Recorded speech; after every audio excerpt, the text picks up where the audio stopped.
দূর থেকে মনে হয় অনেক ছোট বা ভিডিওতে মনে হয় অনেক ছোট, কিন্তু যখন কাছে আসতে দেখবা মনে হবে অনেক বড়। চাকাগুলো কিন্তু বিশাল বড়। বড় একটা প্লেন, এর মধ্যে টোটাল 10 জন সেনাবাহিনী থাকতো। আর এটা হলো বাচ্চাদের পার্ক। এখানেও প্লেনে পাখা লাগানো রয়েছে।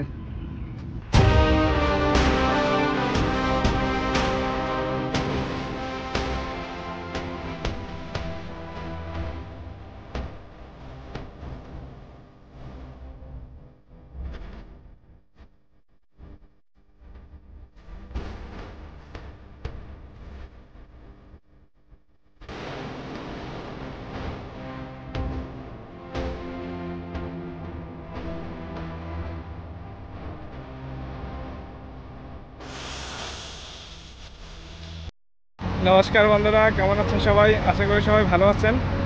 টকিং ডেভ চ্যানেলের নতুন একটা ভিডিওতে সবাইকে স্বাগতম। তো এই মুহূর্তে আমি এখন আছি কলকাতা নিউ টাউনে, আর আমি আজ যাবো একটা কলকাতা এয়ারক্রাফট মিউজিয়ামে। তো আমি তোমাদের দেখাবো যে মিউজিয়ামটা কেমন আর মিউজিয়ামের ভিতর কী আছে। আর এটার লোকেশান হলো বিশ্ব বাংলা গেট। সেটা পার করে একটু সামনের দিকে আসলি তোমরা দেখতে পারবে এয়ারক্রাফট মিউজিয়াম। আর আমরা এসেছি বাইক নিয়ে, আর পিছনে দেখতে পাচ্ছ এটা গ্যারেজ। এখানে তো বাইক, 4 চাকা সব কিছু এখানে রাখা যাবে গ্যারেজে। তো আমি এখন সামনে যাই আর তোমাদের পুরো ডিটেল ভিডিওতে দেখাচ্ছি। তো এখানে ঢুকতে হলে সামনে টিকিট কাউন্টার, এখান থেকে টিকিট নিতে হবে। আর আমরা টিকিট নিয়ে নিয়েছি, টিকিটের মূল্য মাত্র 30 টাকা। তো আমরা এখন ভিতরে এন্ট্রি করব। আর টিকিটটা গেটে একবার দেখাতে হবে, আর একবার ভিতরে দেখবে। হয়তো কাকুটা বললো যে টিকিটটাকে দিতে হবে, ভিতরে দেখতে পারে। আর আমরা সামনে দেখতে পাচ্ছি সেই বিশাল বড় বিমান, যুদ্ধ বিমান। আর এটা এখানে আনতে প্রায় 10 কোটি টাকার মতো খরচা হয়েছে। আমরা 30 টাকা দিয়ে 10 কোটির খরচার জিনিস দেখতে এসেছি এখানে। আর আমি এসেছি, আমার সাথে একটা বন্ধু এসছে, ওর বাড়ি এখানে, ওই আমাকে নিয়ে এসছে এখানে। তো সামনের দিকে যাই, দেখতে থাকি।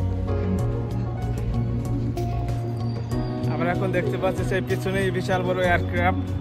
আর এটা কার্গিল যুদ্ধে সবথেকে বেশি দিন ব্যবহৃত হয়েছিল এই এয়ারক্রাফটটা। আর পিছনে 8টা পাখা রয়েছে। তো আমরা সামনের দিকে যাই, আরও ভালো করে তোমাদের দেখাচ্ছি। আর প্লেনটা কিন্তু বিশাল বড়। দূর থেকে মনে হয় অনেক ছোট বা ভিডিওতে মনে হয় অনেক ছোট, কিন্তু যখন কাছে আসতে দেখবা মনে হবে অনেক বড়। এই প্লেনগুলো যে 8টা পাখা রয়েছে, এটা এই পাশে 2টো রয়েছে আর ওই পাশে 2টো। আর পাখাগুলো কিন্তু অনেক বড়, প্রায় কমসে কম 2তলা বিল্ডিংয়ের মতো উঁচু, এত লম্বা। আর এই পাশে এখানে ব্যারিকেডও দেওয়া। অনেকে হয়তো এখানে এসে হাত দিয়ে ঘোরাঘুরি করে, তার জন্য এটা সেফটির জন্য দিয়েছে এখানে। আর এদিকে দেখাচ্ছি এর ডানাটা, যে প্লেনের যে ডানাটা দেখো, এটা কত বড়।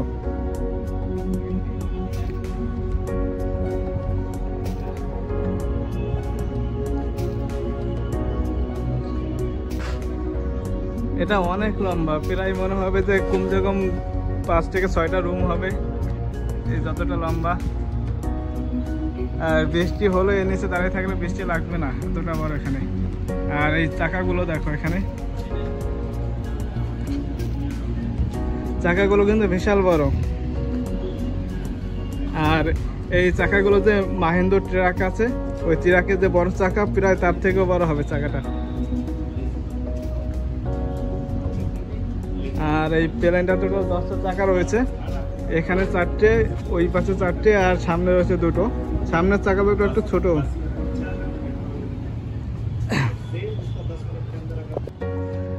আর এদিকটা হলো এই বিমানটার পিছন সাইডটা। আর পিছন সাইডটা দুই পাশে পাখনা রয়েছে, কিন্তু এটা একটু ছোট সাইজের। আর কিন্তু উঁচু, বিশাল বড় উঁচু পিছনের। এটা মনে হবে কমসে কম 3-4 তলা বিল্ডিংয়ের মতো উঁচু হবে এটা।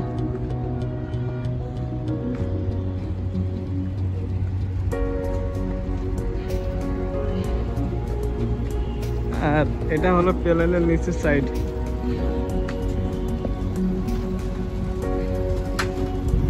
আর আমরা যে ভিডিওতে দেখি যে যুদ্ধ বিমানের নিচে, এখান থেকে সেই বোমা বা বারুদগুলো বেরোয়, এটা কিন্তু হাইড্রোলিকের মাধ্যমে এটা খুলে আবার বন্ধ হয়।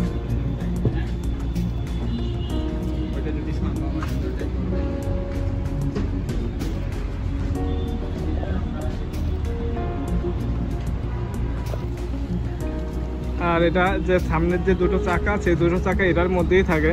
তো আমরা বেশিরভাগ সময় মুভিতে দেখি যে সামনের চাকা খারাপ হয়ে যায়, ব্যাপারটা এখানে হয়তো কোনো প্রবলেম হয়, তার জন্য চাকাগুলো খারাপ হয়ে যায় বা নামে না। এই যে চাকাটা, আর এই দুটো বিশাল বড় চাকা। আর আমরা এখন পুরো সামনে থেকে দেখছি বিমানটা। আর সামনে এটা রয়েছে, এটাতে হয়তো ফিউল করার জন্য এটা রেখেছে।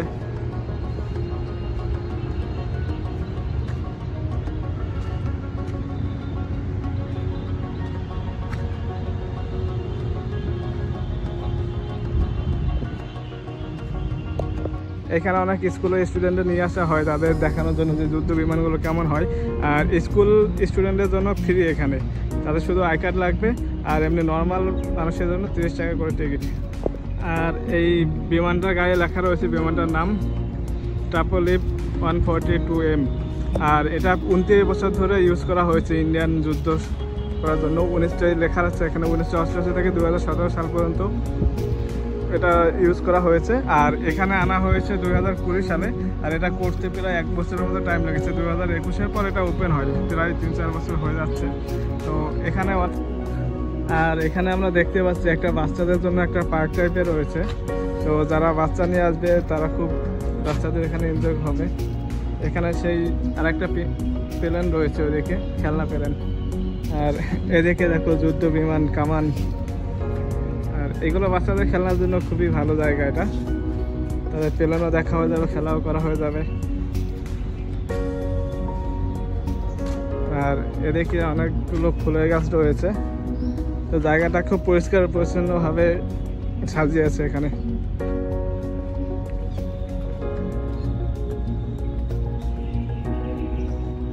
ফুল গাছগুলো খুব সুন্দর। আর এটা হলো বাচ্চাদের পার্ক।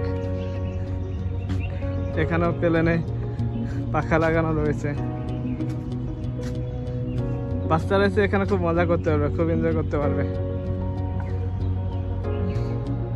আর দেখো এই বিমানটার পিছনে দেখে যে সামনে থেকে যে হাওয়াগুলো হচ্ছে সেগুলো কিন্তু পিছনের দিকে চলে আসে। আর এর জন্য কিন্তু প্লেনগুলো চলে। এই যত পাখা আছে সব পিছনে এরকম করে হাওয়া সব জায়গা আছে। আর এই চাকাগুলো কিন্তু হাইড্রোলিক সিস্টেমের উপর থেকে বের হয়, এগুলো ভিতরে থাকে। যখন ল্যান্ডিং হয় তখন উপর থেকে এগুলো বের হয়। আর প্লেটগুলো কত বড় বড় আর অনেক ধারালো। ওই সামনে দিকে কিছু আছে সেগুলো পুরো কেটে যাবে। আর আমরা এখন এর ভিতরে প্রবেশ করবো। ভিতরে ক্যামেরা এলাও না, তাও যদি আমি কিছু পারি ফুটেজ সংগ্রহ করার জন্য তাহলে অবশ্যই চেষ্টা করব। দেখি ভিতরে গিয়ে দেখি কেমন। আর এখানে এন্ট্রির জন্য, এর ভিতরে ঢোকার জন্য এটা হলো সেই এন্ট্রি গেট। এই পাশ দিয়ে ঢুকতে হবে আর ওই পাশ দিয়ে বেরোতে হবে। তো আমরা এখন ভিতরে ঢুকবো।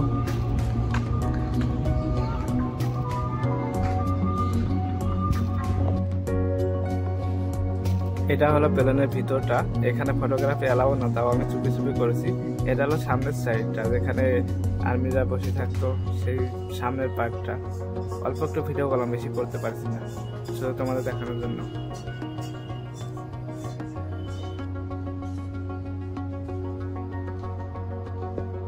তো বন্ধুরা, আমরা এখন এই ভিতরে ভিজিট করলাম। তো ভিতরে একটা স্যার ছিলেন, তিনি আমাদের সবকিছু বুঝিয়ে দিলেন যে এই প্লেনটা কোন কাজে ইউজ হতো। আর এত বড় একটা প্লেন, এর মধ্যে টোটাল 10 জন সেনাবাহিনী থাকতো। 4 জন মিসাইলগুলো অপারেটর করতো, আর 2 জন প্লেন চালাতো, আর পিছনে 2 জন ছিল, তারাও এরকম মিসাইল অপারেটর করার জন্য রাখতো। আর এই প্লেনের যে তেলগুলো ইউজ হতো সেইগুলো পাখনা, যে পাখনাগুলো দেখতে পাচ্ছি ওইখানে পাখনার মধ্যে তেলের ট্যাঙ্কি আছে, সেখানে তেলগুলো থাকতো। আর সামনে যে লম্বাটা দেখতে পাচ্ছি, এটা দিয়ে যখন তেল শেষ হয়ে যেত তখন এটা থেকেই তেল ফিউলগুলো সংগ্রহ করতো। আর এটা এশিয়ার মধ্যে সবথেকে বড় যুদ্ধ বিমান ছিল। এটা প্রায় 29 বছর ইউজ করা হয়েছে ইন্ডিয়ান নেভিতে। আর এই প্লেনটাই সবথেকে বেশি ইউজ করা হয়েছে, যত সেনাবাহিনী প্লেন আছে সবথেকে বেশি ইউজ করা হয়েছে এই প্লেনে। আর ভিতরে এত সব জিনিস আছে, আমরা তো দেখে অবাক হয়ে যাচ্ছে যে এটা কি কাজে ইউজ হয়। মানে অনেক জিনিস, অনেক ইঞ্জিন ভর্তি। তোমরাও দেখেও না আসে তাহলে না দেখে বুঝতে পারবে না। আর যারা স্কুল থেকে নিয়ে আসে তাদের জন্য একটা ভালো শিক্ষানীয় দিক এটা দেখে তারা অনেক কিছু জানতে পারবে, অনেক কিছু বুঝতে পারবে। তো তার জন্য অবশ্যই এখানে ভিজিট করা দরকার। আর এখানে টিকিটও খুব কম, 30 টাকা টিকিট মাত্র। তো আপনারা আসুন, ঘুরে যান, অবশ্যই ভালো লাগবে। আর আমি দেখতে পাচ্ছি পিছনে একটা ক্যাফে আছে, এটা এদের নিজস্ব ক্যাফে, ওইখানে সব রকমের খাবার পাওয়া যায়। যদি কারো ঘুরতে ঘুরতে খিদে পায় তাহলে তারাও খাবার খেতে পারবে, কিন্তু আমার মনে হয় একটু রেটটা খুব এক্সপেন্সিভ। তো তোমরা এই বাইরে যাবে, বাইরে অনেক দোকান আছে বিশ্ব বাংলা গেটের ওই পাশে, ওখান থেকে অনেক কিছু খাওয়ার জিনিস আছে, ওখানে তোমরা খেতে পারবে খাবার। তো বন্ধুরা, তোমাদের আরেকটা ইনফরমেশন দিয়ে রাখি, এখানে কিন্তু কোনো রকমের বাইরের খাবার অ্যালাউ না। তোমরা কোনো রকম প্লাস্টিক বা কোনো কিছু নিয়ে এখানে ঢুকতে পারবে না। আর এখানে কোনো ভিডিওগ্রাফির জন্য কোনো ফোন অ্যালাউ আছে, বাট কোনো রকম ক্যামেরায় অ্যালাউ নেই। তো আমরা ক্যামেরা নিয়ে এসেছিলাম, বাট আমরা ক্যামেরা দিয়ে আমাদের তুলতে দেয়নি, আমরা ফোন থেকে ভিডিও করছি। তো বন্ধুরা, আজকের ভিডিওটা এই পর্যন্তই। তো তোমরা জানিও যে ভিডিওটা কেমন হয়েছে, আর ভালো লাগলে সাবস্ক্রাইব করে দিও, আর ভালো না লাগলে সেটাও জানিয়ে দিও, তাহলে আমি আরও ভালো করার চেষ্টা করব। তো ভিডিওটা সবাই দেখো, আশা করি ভালো লাগবে। তো টাটা, বাই বাই।